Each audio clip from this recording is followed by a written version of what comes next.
जय हिंद साथियों। जैसा कि आप सभी को पता है कि यूपी पुलिस की वैकेंसी आ चुकी है, तो उसी के बारे में आज हम लोग थोड़ा सा समझेंगे इस वीडियो में। ठीक है।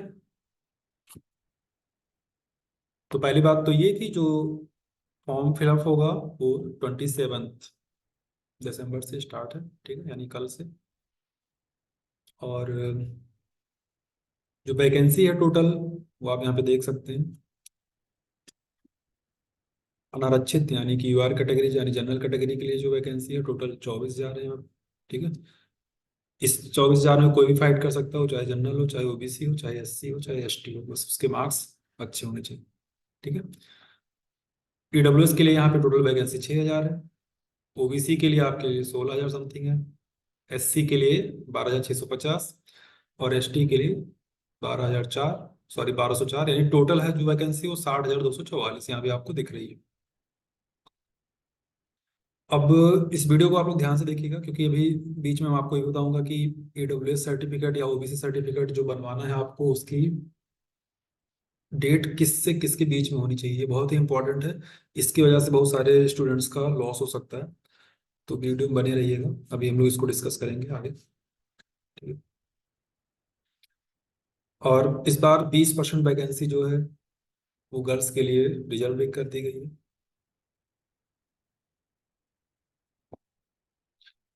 यहाँ पे देख सकते हैं 27 से स्टार्ट है फॉर्म फिल करना। जो लास्ट डेट है वो 16 जनवरी है। मे भी एक्सटेंड भी हो सकता है, बट अभी तो हम यही मान के चलेंगे कि लास्ट डेट जो है 16 जनवरी है। और जो इसमें आप थोड़ा सा संशोधन वगैरह कर सकते हैं, उसकी लास्ट डेट 2 दिन बाद यानी कि 18 है। जो फी है वो 400 रुपये है, वो चाहे किसी भी कैटेगरी का हो, जनरल ओबीसी एससी सबके लिए एक ही फीस रखी गई। क्या क्या कंडीशन है, ये तो नॉर्मल चीजें, भारत का नागरिक कोई सारी चीजें हैं, आप नोटिफिकेशन में इसका कोई उतना वो है नहीं। आगे और भी देख लेते हैं। हाँ, एक चीज जो सबसे ज्यादा इम्पोर्टेंट है एज को लेकर, इसमें लिखा है कि जो मेल कैंडिडेट हैं उनका 1/7/2023 को, यानी 1 जुलाई 2023 को 18 वर्ष की आयु प्राप्त कर ली हो और 22 वर्ष की आयु प्राप्त ना की हो। अर्थात यहाँ पे सीधा सीधा समझ सकते हैं हम कि 2 जुलाई 2001 से लेके 1 जुलाई 2005 के बीच में जिनका डेट ऑफ बर्थ है, उन्हीं को यहाँ पे अपीयर होने का मौका मिलेगा, अगर वो जनरल कैंडिडेट से हैं तो। ठीक है। ठीक है ना कि 2 जुलाई 2001 से पूर्व, यानी 1 जुलाई का अगर आपका है तो वो कंसिडर नहीं होगा। ठीक है। और 1 जुलाई 2005 के बाद का भी नहीं होना चाहिए, यानी 1 जुलाई 2005 चलेगा, 2 जुलाई 2005 नहीं चलेगा। ठीक है। फीमेल की जो अपर एज है वो 25 है, तो इनका जो है 98 से लेके 2005 तक का चल जाएगा। ठीक है। और बाकियों को एज रिलैक्सेशन भी है 5 इयर्स का, अन्य पिछड़ा वर्ग, अनुसूचित जाति, अनुसूचित जनजाति और श्रेणी जो है। ठीक है। तो ये बहुत ही इंपॉर्टेंट है, खासकर जो जनरल कैंडिडेट है उनके लिए प्रॉब्लम वाली बात है, क्योंकि इसके पहले जो वैकेंसी आई थी वो 5 साल पहले आई थी, तब वो अंडर एज थे। अब जब वैकेंसी आई तो ओवर एज हो चुके हैं, तो ये उनके साथ बिल्कुल गलत हो रहा है। सरकार को इस पर ध्यान भी देना चाहिए। मैंने ट्वीट भी किया था उसके लिए, बहुत सारे लोगों ने ट्वीट किया, बट अभी तक तो इस पर कुछ भी नहीं हुआ है। आगे देखते हैं क्या होता है, क्योंकि 18 से 22 बहुत ही कम है। इसका असर आप देखोगे तो जो इसके पहले वाली वैकेंसी हुई थी उसमें भी यही एज लिमिट थी, 18 से 22। तो इस वजह से मेरे बहुत सारे सेलेक्टेड स्टूडेंट भी हैं, हर कैटेगरी के हैं, जनरल ओबीसी एससी एसटी। तो उनसे जब मेरी बात होती है तो जो जनरल कैंडिडेट होते हैं वो बताते हैं सर कि यहाँ पे जब वहाँ पे जब ट्रेनिंग लोगों के साथ होती है तो वो लोग बताते हैं मुश्किल से 15% देखते हैं जनरल के, 10 से 15%। बाकी 85% जो है वो अदर कैटेगरी से रहते हैं। उसका रीजन ये है कि जो जनरल की एज 18 से 22 दी गई है, इस वजह से क्या होता है कि जनरल के बहुत कम ही लोग सेलेक्ट हो पाते हैं। जो जनरल की सीट है, जैसे यूआर जो सीट है, उसमें ओबीसी एससी वाले भी मार्क्स लाके वो सीट कवर कर लेते हैं। तो मेरा किसी से कोई वो नहीं है, मैं तो, मेरे लिए तो सब स्टूडेंट ही हैं। बट हाँ, अगर किसी के साथ गलत हो रहा है तो थोड़ा सा वहाँ पे बोलना जरूरी है। तो मैं चाहता हूँ कि इसको जो 18 से 22 है, इसको 18 से 27 एटलीस्ट किया जाए। क्योंकि 18 से 22 साल तक तो बच्चे ग्रेजुएशन ही करते रहते हैं, उसके बाद थोड़ा सिंसियर होते हैं कि हाँ अब कुछ बनना है। तो पता चला ये वैकेंसी तो उनके लिए फिर बेकार ही हो गई। तो इसलिए इन सब चीज़ों पे थोड़ा सा सरकार को ध्यान देना चाहिए। नहीं 27 तो कम से कम 18 से 25 तक का ही मौका दें। आप अदर का भी 30 कर दो, बहुत सारे लोग ऐसे हैं प्रकाश में इनको प्रॉब्लम है, तो आप अदर के लिए 30 साल कर दो, जनरल के लिए आप 27 कर दो। ठीक है। तो आप लोग भी इसके लिए सोशल मीडिया पे थोड़ा सा पोस्ट वगैरह करिएगा या ट्वीट वगैरह करिएगा, तो कुछ सरकार को, अगर सरकार की नज़र में ये चीज़ अगर जाएगी तो इस पर कुछ ना कुछ होना चाहिए।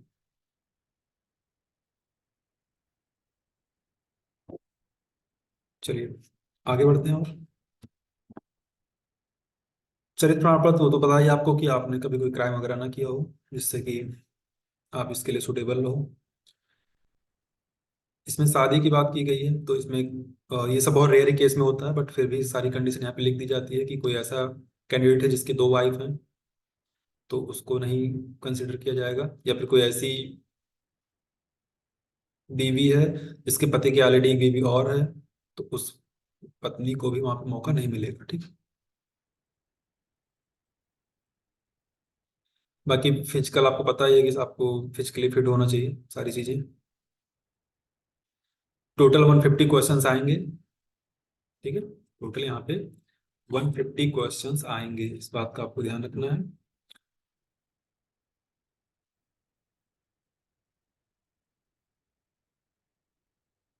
करेक्ट मार्क्स होगा तो आपको 2 मार्क्स मिलेगा, नेगेटिव होगा तो 25% यानी कि 0.5 मार्क्स आपका डिडक्ट हो जाएगा। ओके।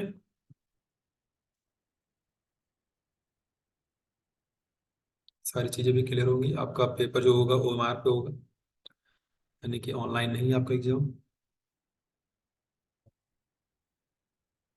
अभी हम कट ऑफ भी डिस्कस करेंगे कि लास्ट ईयर क्या कट ऑफ गई थी कैसे।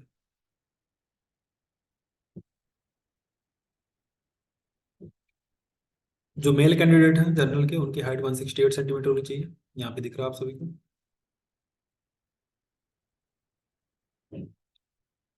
और जो SC हैं उनके लिए 160 चलेगा, बाकी जनरल OBC के लिए 168 होना चाहिए। बाकी ये चेस्ट वगैरह कितना है, फुलाने के बाद कितना होना चाहिए, वैसे कितना होना चाहिए। फीमेल का जो है 152 है जनरल OBC के लिए, SC के लिए। और ST के लिए आपको 147 होना चाहिए। जो वेट है फीमेल का 40 kg से कम नहीं होना चाहिए, इसमें साफ साफ मेंशन है। दौड़ के लिए यहाँ पे क्या दिया गया है कि जो मेल कैंडिडेट है उनको 4.8 किलोमीटर दौड़ना है 25 मिनट में, और जो फीमेल है उनको उसका जस्ट हाफ 2.4 किलोमीटर दौड़ना है 40 मिनट में।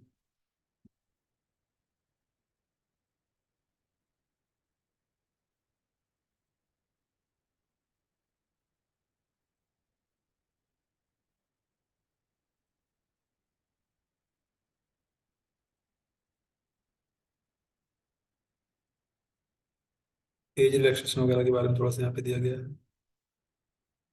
AWS के बारे में दिया गया है कि 10% जो उनका है।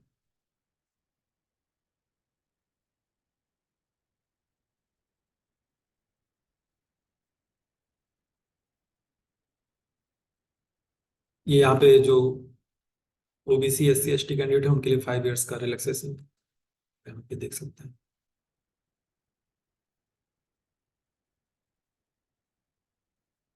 EWS में एज रिलैक्सेशन नहीं है, जैसा कि आपको पता है रिजर्वेशन में एज रिलैक्सेशन के साथ साथ सीट का भी रिजर्वेशन मिलता है, बट यहाँ पे आपको एज का कोई रिलैक्सेशन यहाँ पे नहीं देखिए डैश रखा गया है। कुछ लोग मांग कर रहे थे कि एज रिलैक्सेशन भी दिया जाए क्योंकि उससे फायदा होगा उनको।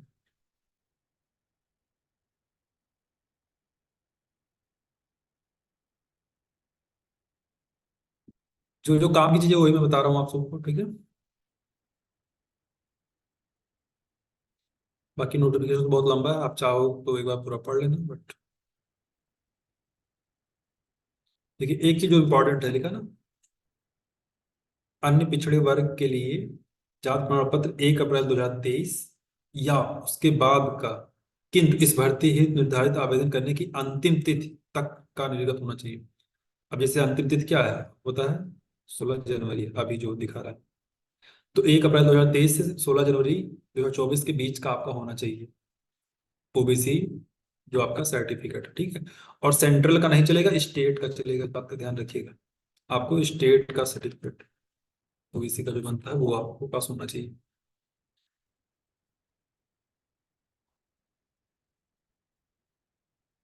और यही सेम चीज ईडब्ल्यूएस सर्टिफिकेट के लिए भी है।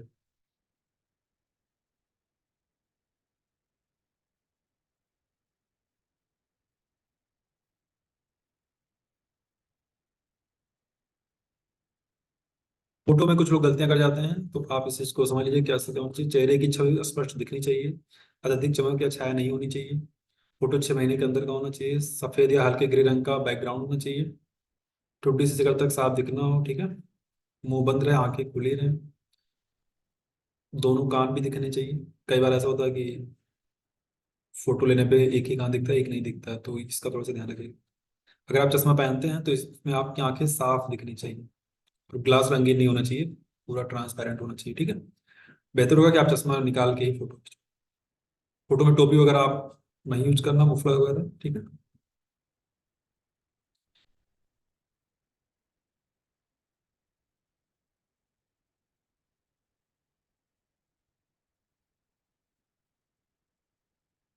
बाकी पढ़ाई आप लोग स्टार्ट कर दीजिए। सिलेबस आप यहाँ पे देख सकते हैं। जनरल नॉलेज, अब इसमें तो सब कुछ ही पढ़ना पड़ेगा आपको, बताने की जरूरत तो है नहीं, ठीक है। पूरा GS, history, geography, polity, everything, economics, science, सारी चीजें इसमें आपकी आ जाएंगी, ठीक है। और इस पिछली बार जो वैकेंसी आई थी उसमें लेवल भी ठीक ठाक था।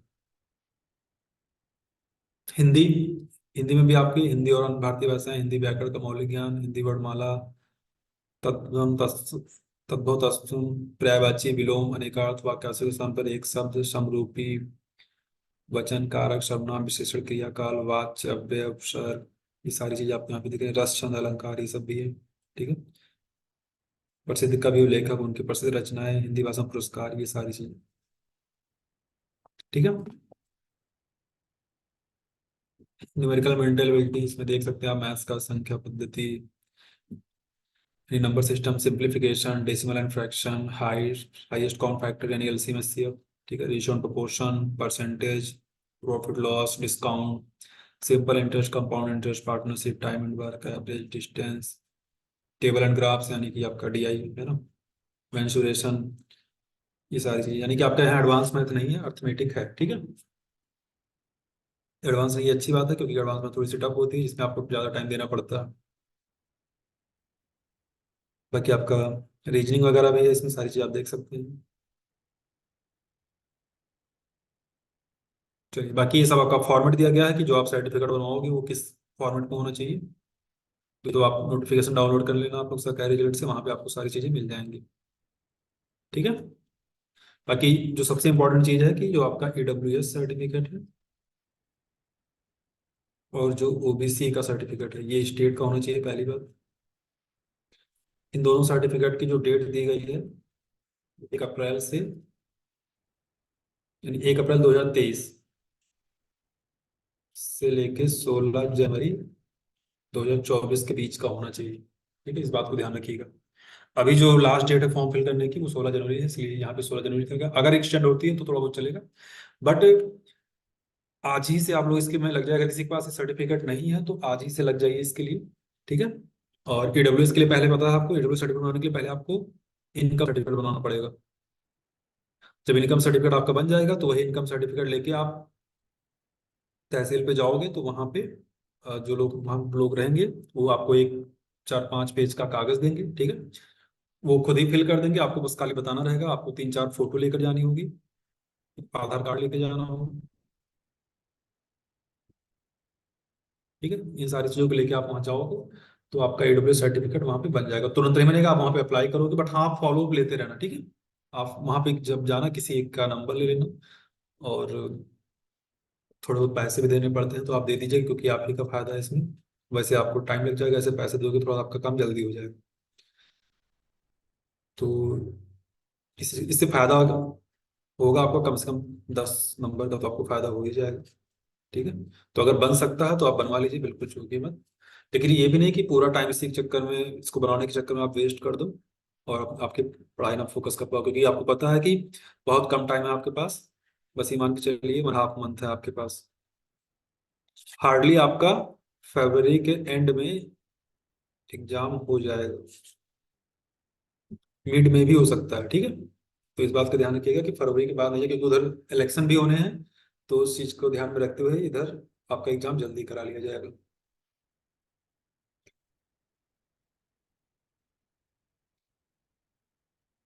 आई होप की चीजें आपको समझ में आ रही होंगी। बाकी जो एक्सपेक्टेड कट ऑफ रहेगी, आप ये मान के चलिए कि अगर आप जनरल से हैं तो आप 205 से 210 लेके चलिए, ठीक है। यानी इधर मैं लिख देता हूँ, यूआर कैंडिडेट अगर है तो उनका 205 से 210 के बीच में होना चाहिए, ठीक है। और ईडब्ल्यूएस में या ओबीसी